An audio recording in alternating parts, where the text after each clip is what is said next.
Direktang inakusahan ni House Deputy Speaker Ronaldo Puno, sina Ako Bicol Party List Representative Zaldy Co at dating Senate President Chiz Escudero bilang mga nasa likod ng maumano'y insertion sa 2025 national budget. Sa panayam kay Puno nitong Miyerkules, ibinahagi ni Puno na ang pagbibitiw ni House Speaker Martin Romualdez ay para harapin ang mga kontrobersiyang ibinabato sa kanya, kabilang ang singit budget. Actually, I think the reason for his stepping aside is precisely he wants to address and face all of this. I'm not painting anyone as a victim here. I was just addressing that issue in terms of propaganda. Anya, when he is attacked, he doesn't always answer. So that is why he gets blamed for some things that are really not his fault. As to the things that are his fault, I guess that is why he is stepping aside now and not just going on leave so that he can face it. I think it's good. Dagdag pa ni Puno.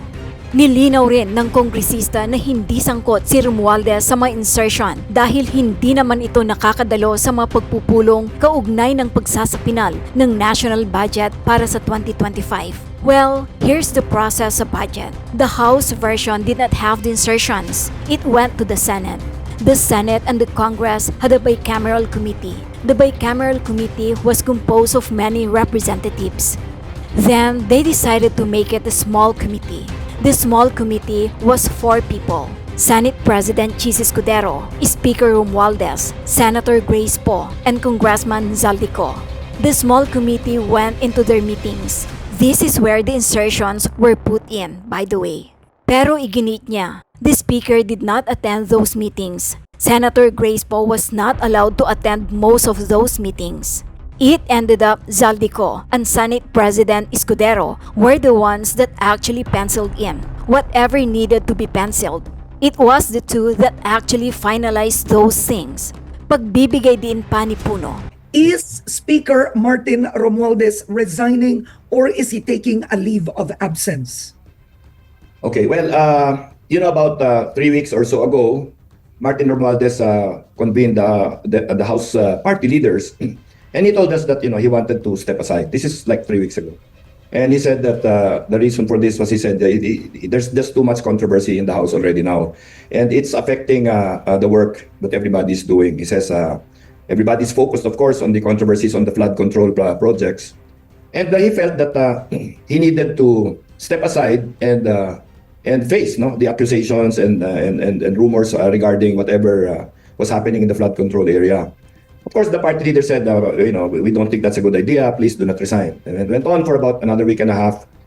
Sometime last week, one of the party leaders suggested that, Speaker, it's hard for us if you leave now because it's going to be just so much disorganization in the House already. So why don't you consider going on leave? No? In the House rules, a leave is allowed for the Speaker. And during his absence, the deputy speakers elect among themselves someone who will take over the functions of the Speaker. No?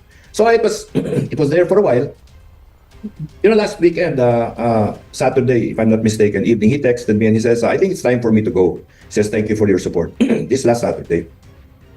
I didn't see it until the following morning because apparently it's very late at night when he texted that. He must have been unable to sleep. So I discussed this with him the following morning and I told him, it may not be the best time.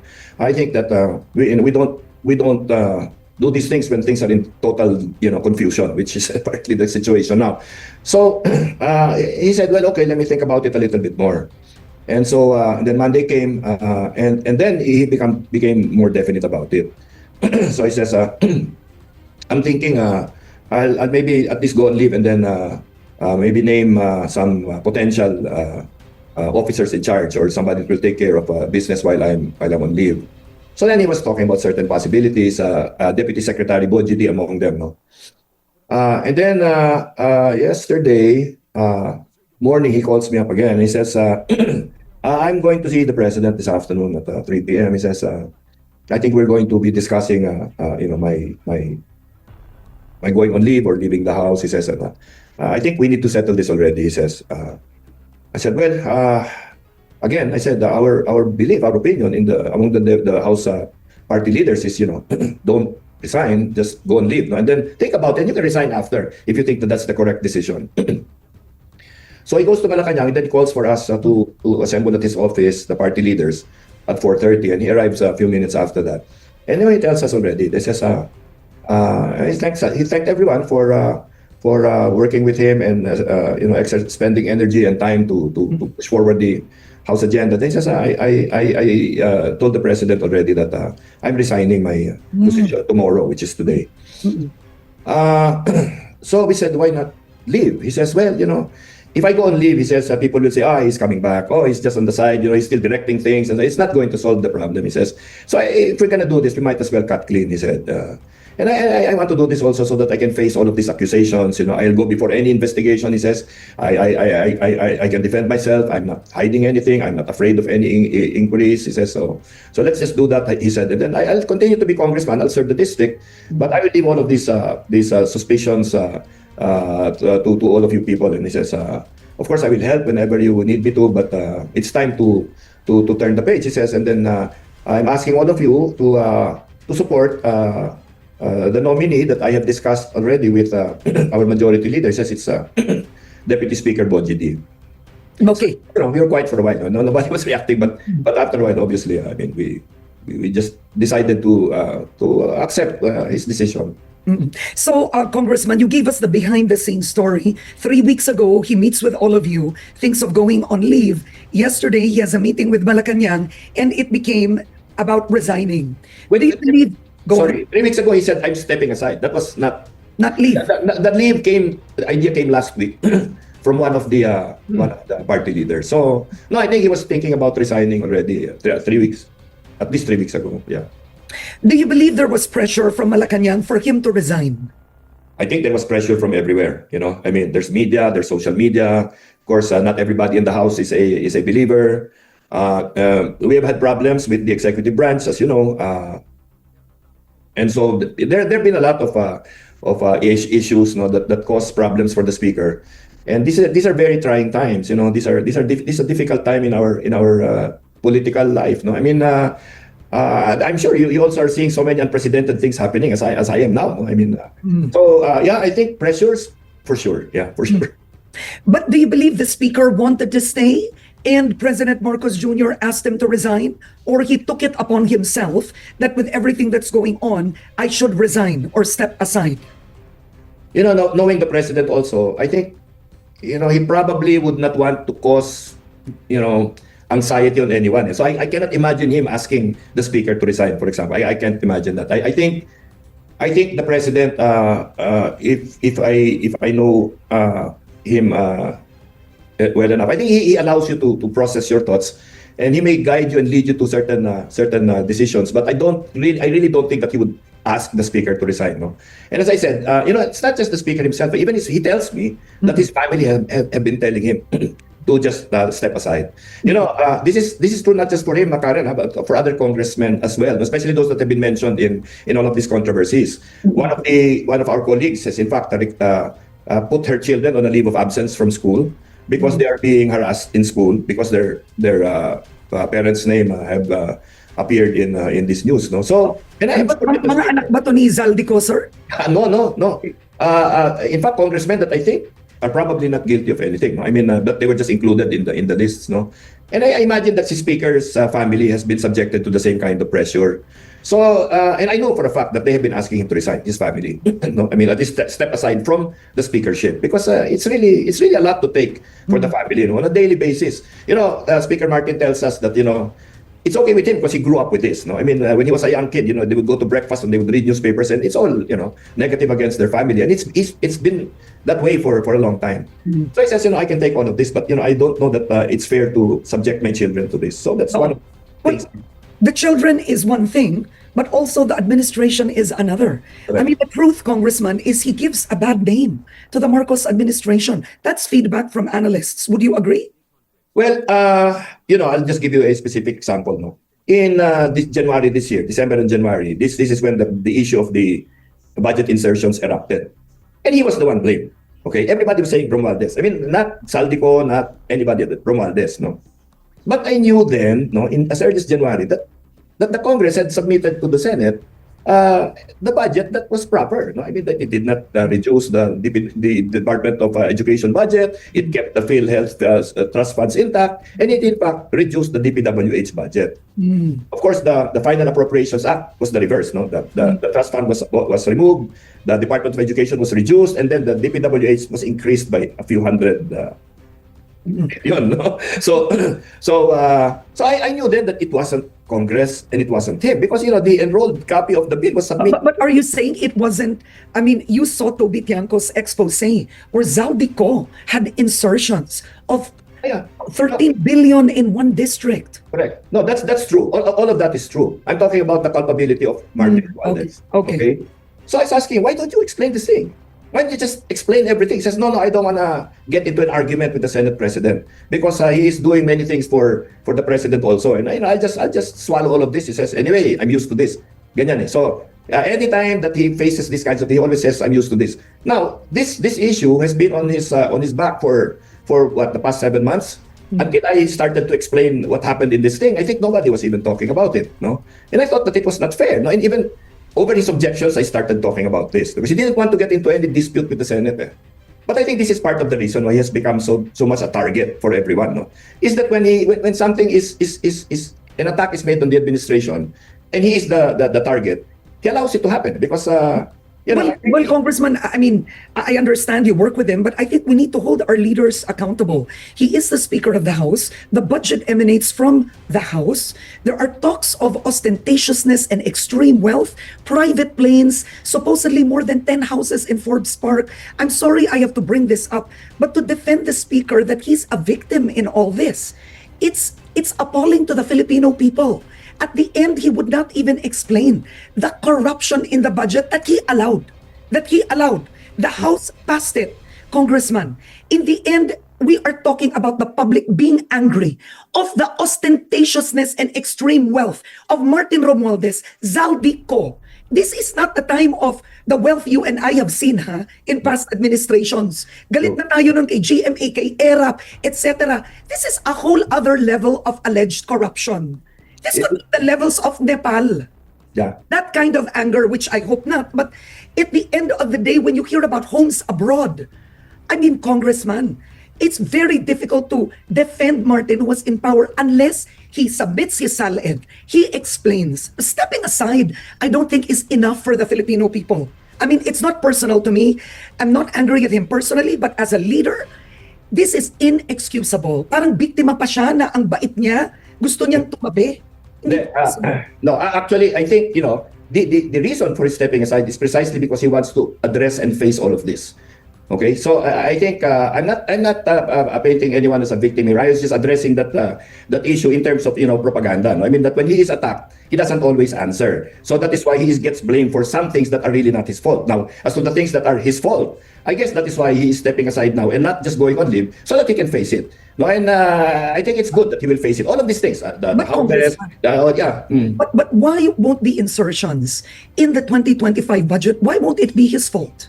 I mean, doesn't the buck stop with the leader? I think ano nang tinuturo natin, sir?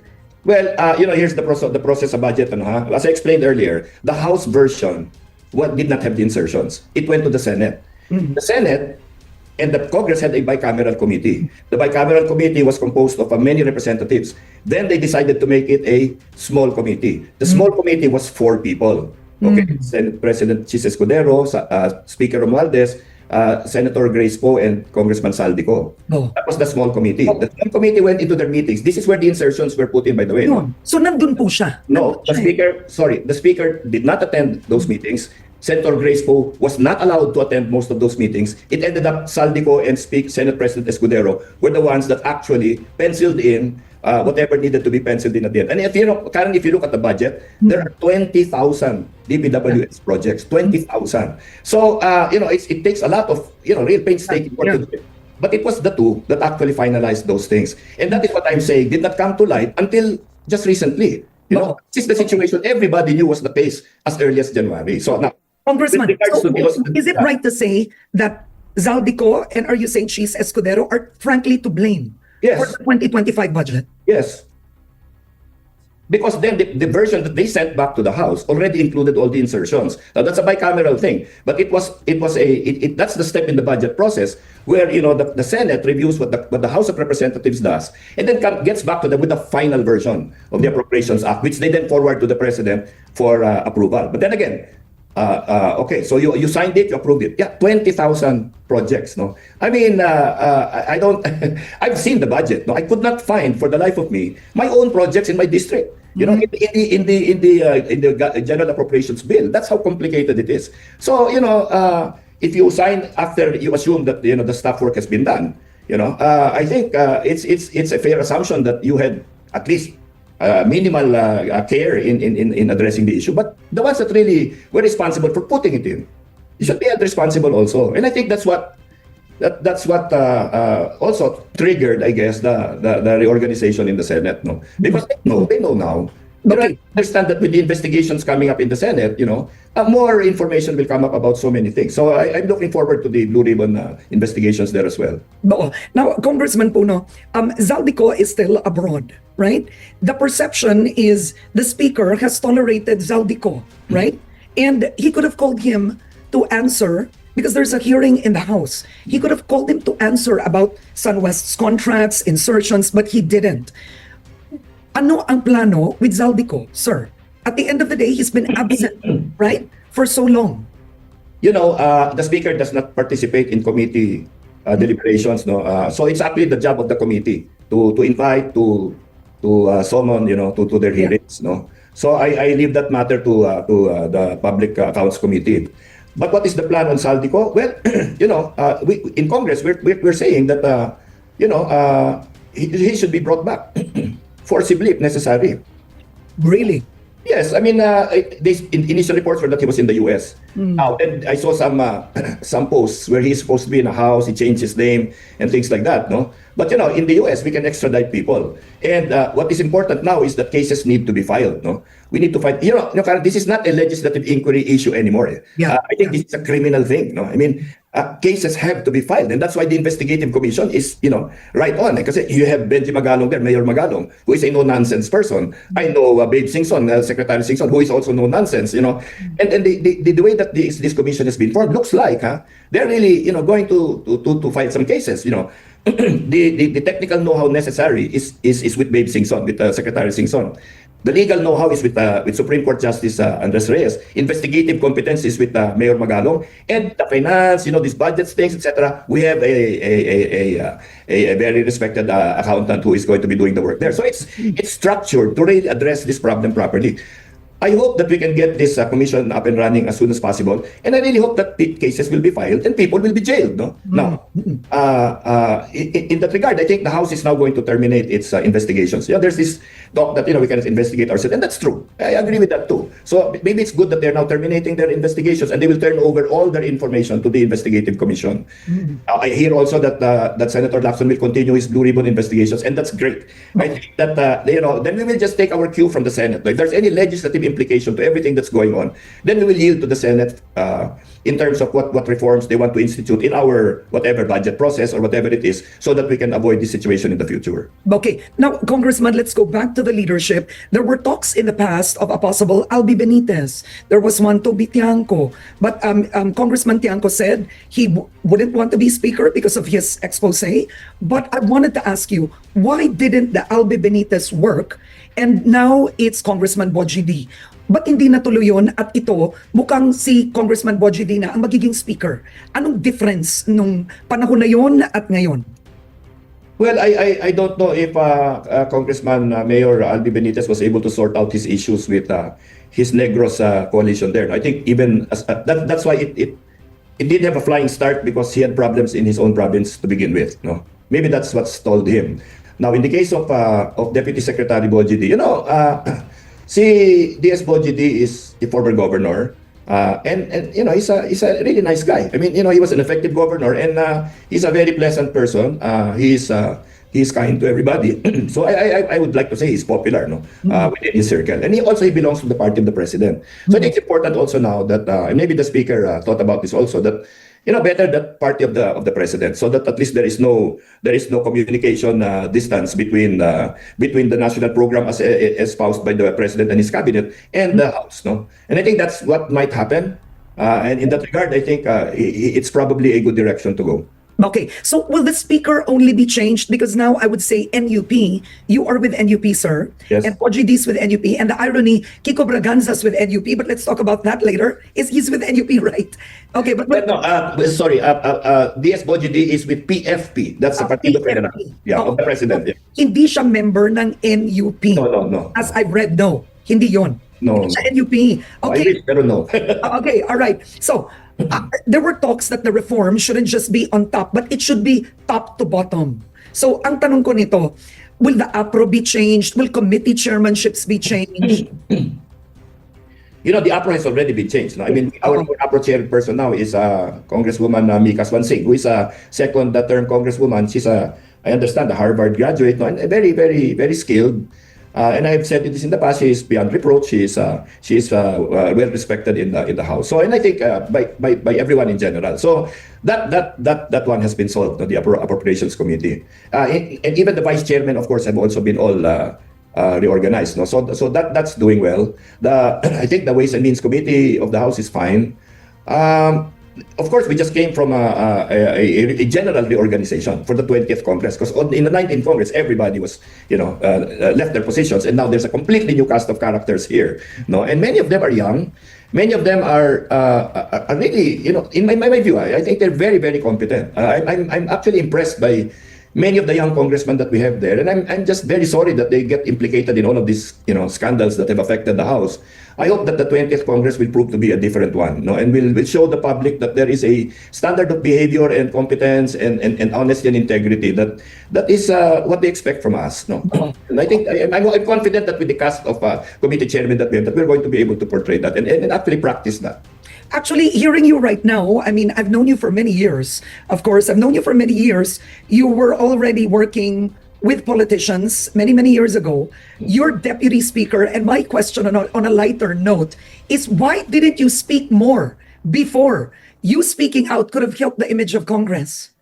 Well, Why were you so quiet is my question. So I just got in, I just came back to Congress with the 20th Congress. I've been away from government service for 15 years. But then when I saw all of these West Philippine Sea issues, and the continuing constitutional problems, I felt that maybe I might be able to contribute something in one term that will be meaningful and will give my life a sense of fulfillment. So that's why I decided to come back to Congress. I asked my brother to allow me to replace him for one term. Okay. Now, Congressman, did Speaker Martin Romualdez have conditions with his resignation? For example, ang iba kasi merong mga kondisyon. O, eto pinili ko. Is it right to say he chose BOGD?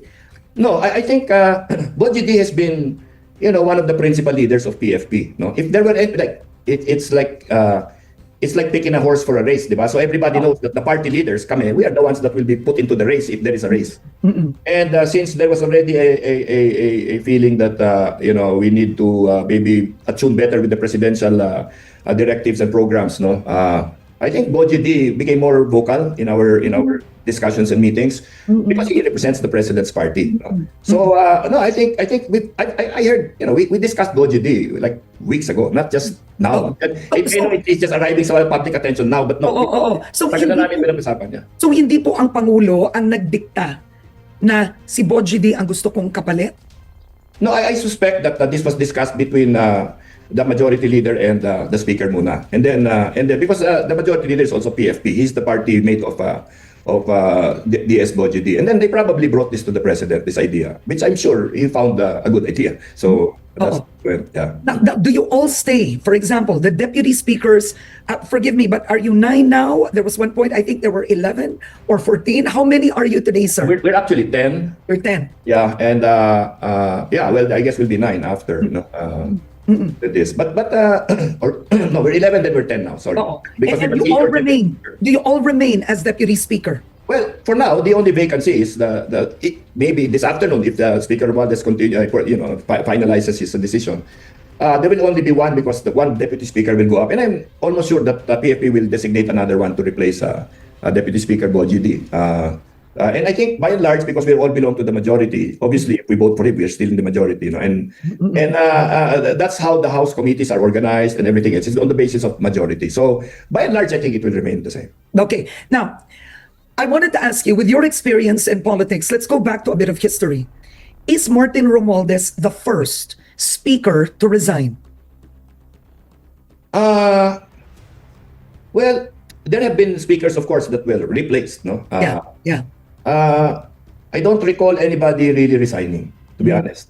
I think that the speakers that were prior to this administration that were replaced generally did not give in until the last possible moment. No? Until when the votes, for example, were already on the other side. This is the only situation I know where the votes are still with the speaker and he decides to leave the position. Yeah. Now, you are considered as the elder statesman in Congress. How could Congress restore its image? How? At this point, what would you suggest for the people to have faith in the lower house again? You've heard the jokes, di ba? Nako, pag congressman, buhaya yan. Tapos ang joke, huwag nyo naman insultuin yung buhaya. Di ba? Ganun ang mga biro, sir. Huwag nyo naman insultuin ang buhaya. Kawawa naman. Di ba? What would you do? What would you recommend? Really tough question, no? Because this perception of congressmen has been built up over many years. No, I mean it's not new. It's just gotten worse. No, and then you're finally seeing evidence of as you say, the ostentation, and all of that. No, like in your face type thing, right? So one, I think that cases have to be filed, and people have to go to jail. I mean. If nobody goes to jail, then it's just business as usual. No? So if there is criminal liability anywhere, I hope that people will actually end up in jail. That's one. No, congressman or not. Number two, I think we have to start thinking about the image that we portray before people. And then some things are unintentional. For example, in our plenary sessions, for example, everybody is required to have a barong, long barong, no, and all of that. No. In Singapore, when they go to the Congress, they dress in work clothes. Okay. So maybe that's one suggestion I will make. No, pwede ba polo barong na lang para hindi na masyadong bihis patay. Yung parang mapabukol. Wag na yun, ano. Let's simplify our lifestyle. No. I might suggest to the speaker that if you see any foreign sports cars coming into the Congress compound, maybe they should be confiscated. No, mga ganon. No, I mean let's not parang push the button there, no? Kasi we know naman what things irritate people. Kung yung sobrang yabang, alam mo, and flaunting, things that are crazy, no? Ako, like for example, I really love my Apple Watch. Yeah, it works. I didn't charge them for anybody, But I cannot understand why people will, need to, use millions of pesos worth of what? Now, you hit it on a table and that's a 300,000 peso damage right there, no? Okay. Why? No, bakit naman, no? So, maybe if we see a Congress where with the more modest lifestyle. Yes, Napakaganda ng punto nyo. And the irony, talagang nakasaad po yun sa batas. Correct. That's what I was nakasaad na yun. Tama eh. That's also another reason why I want the ethics committee to start thinking about the standards that they will require from our members. Kasi there's none eh. We don't have anything of that sort eh. Nothing in any great detail. That's one thing I think is necessary also eh. I mean, what is ostentation? When do you cross the line? It should be very clear. And when you cross the line, you should not be rewarded, di ba? So, speaking of that, the ethics committee, ang tanong ko ito, sir, gusto nyo na paimbestigahan si Kiko Barzaga, right? Si Congressman Barzaga who suddenly said, I want to be speaker. Okay, what is it about him? He is a party mate. I've seen the posts on social media na niyayakap niya ang pera, parang romantic on a weekend, tapos hawak niya yung pera nandun sa drawer. What is going on? No, the public doesn't really know him well. Yeah. That's part of the standards of behavior that I want to be brought to light and to by everyone. And it's not just that. It's not just the lewd photos that he posts. No, it's the behavior in Congress. No, I mean barging into people's offices. Total lack of decorum. No, but again, he is the son of one of our closest friends and allies in the NUP. His father helped me found and organize this party. He has a special place with us. That's why there were some misgivings. as I said already, and I don't want to emphasize it too much, but he's really unwell. No, I mean, and we knew this from the start, but we didn't know how this would go. No, Yeah. and when he was recommended by the chapter of Dasmariñas Cavite, obviously we just took him in, and I signed this certificate of nomination and acceptance, ISCONA, for his candidacy.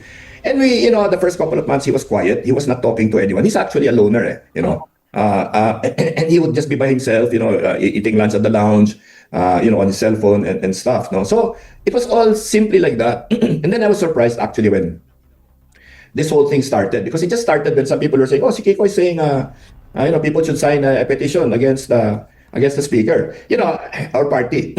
We cannot do those things in a frivolous manner. Because, like, for example, It's a party decision. did that, we expelled him, no? Because you cannot bring the other members of the party into a precarious situation and not care about the consequences of what you do. No? So we just thought that we would ask him what was going on. Oo. So he was asked. Then he said, "No, that's not true. I'm not doing that. Who's accusing me of that?" Then he says, after a short minute, he says, "Well, I'm going to leave the party." Like that. I'm going to leave the party. Did he leave the party? Well, verbally, but again, I verbally accepted it also. Okay.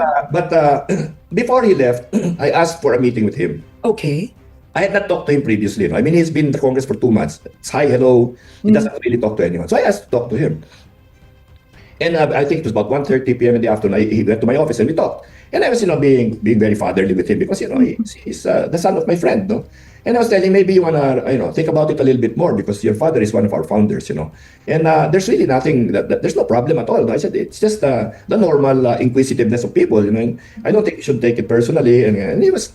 He was just nodding his head, and then he didn't say very much, but then he came to a point where he says, "Well, Chairman," he says, "I think it's better for both of us, myself and the party, if I just leave."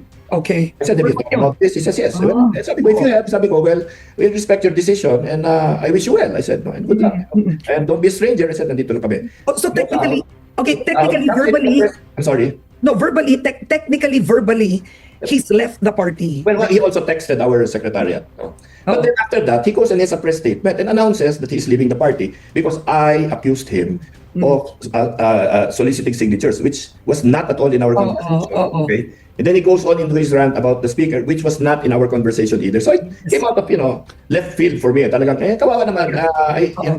I really feel bad about this entire thing, but I think it has to translate into a higher level of communication, which is, what are the standards of behavior for this thing?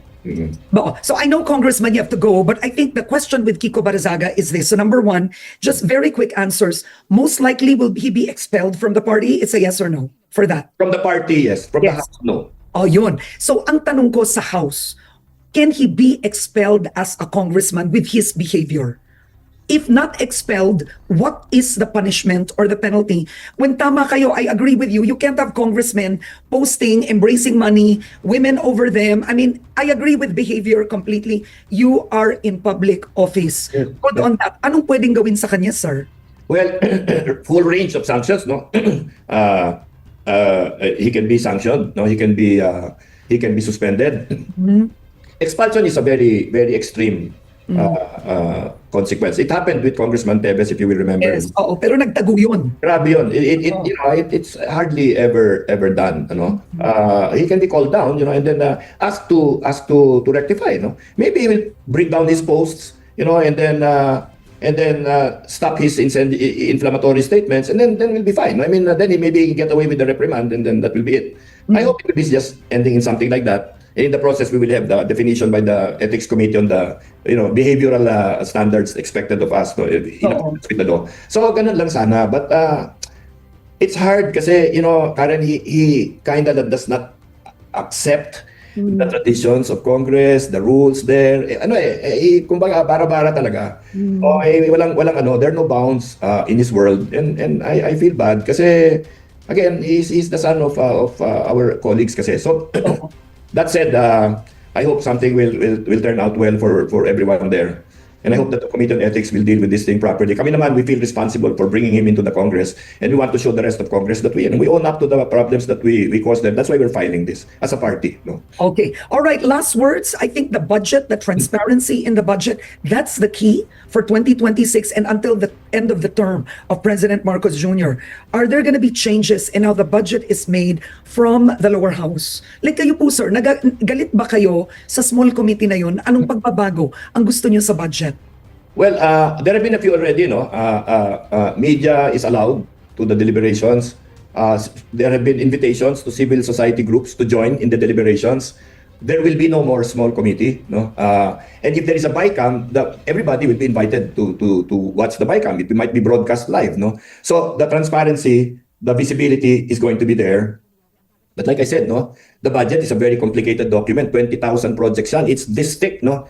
Kung may magpapalusot dyan, talagang baka makalusot, no? So I think vigilance, current vigilance then, among us in Congress that really are not happy with the way things have been done, I think we should be more vigilant and exercise more energy, put in more energy to trying to spot these things, no? And also the general public, and I think also dissemination of the documents. So for example, in my district, ever since when I was first congressman some years ago, I used to post the projects in my district in our bulletin board. And then we had like a parang progress Report.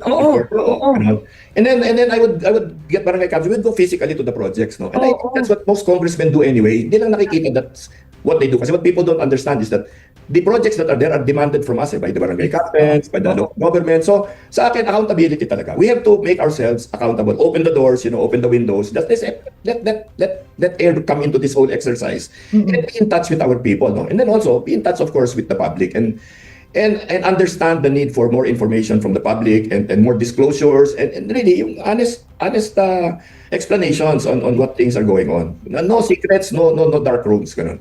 I like that. No secrets, no dark rooms. Mga minamahal kong kasamahan sa malaking kapulungan.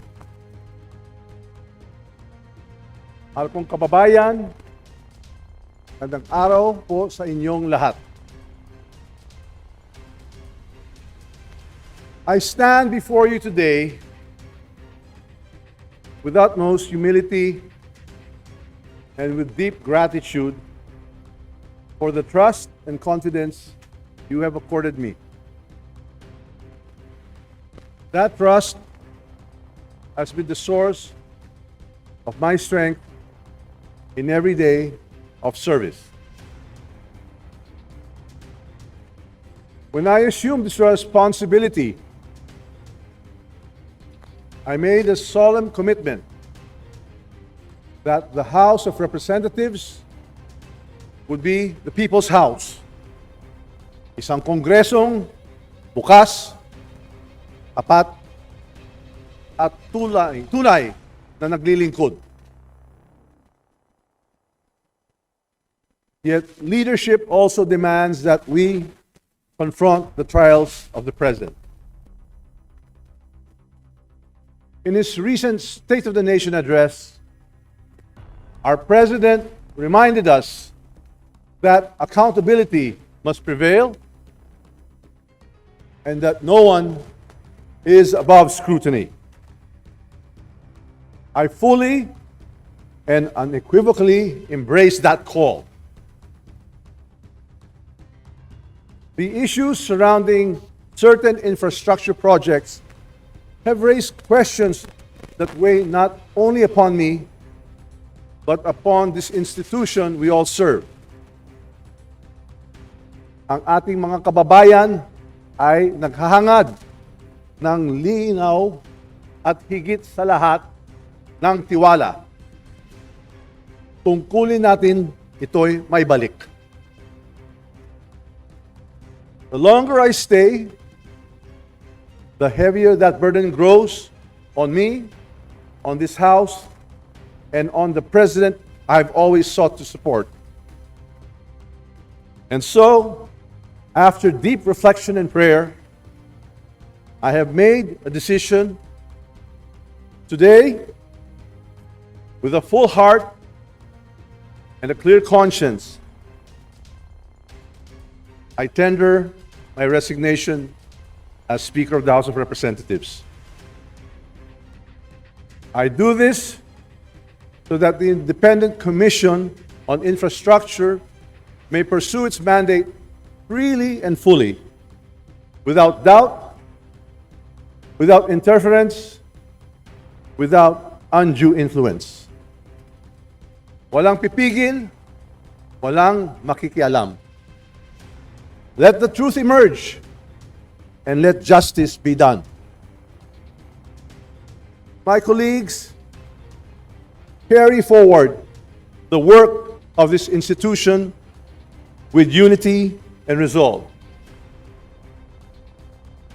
To the Filipino people, never lose faith in democracy, for it remains capable of self-correction and renewal.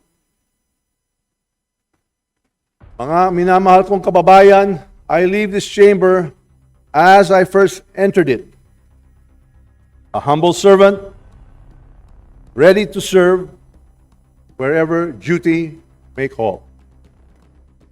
I step down not in surrender, but in service. For sometimes, the greatest act of leadership is the grace to let it go, so that this institution may endure stronger than ever before. Madamo nga salamat, ayong nga tanan.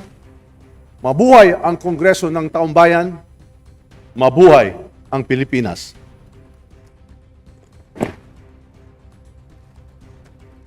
Mag-subscribe at i-click ang notification bell para sa mga susunod na video updates. Maraming salamat po.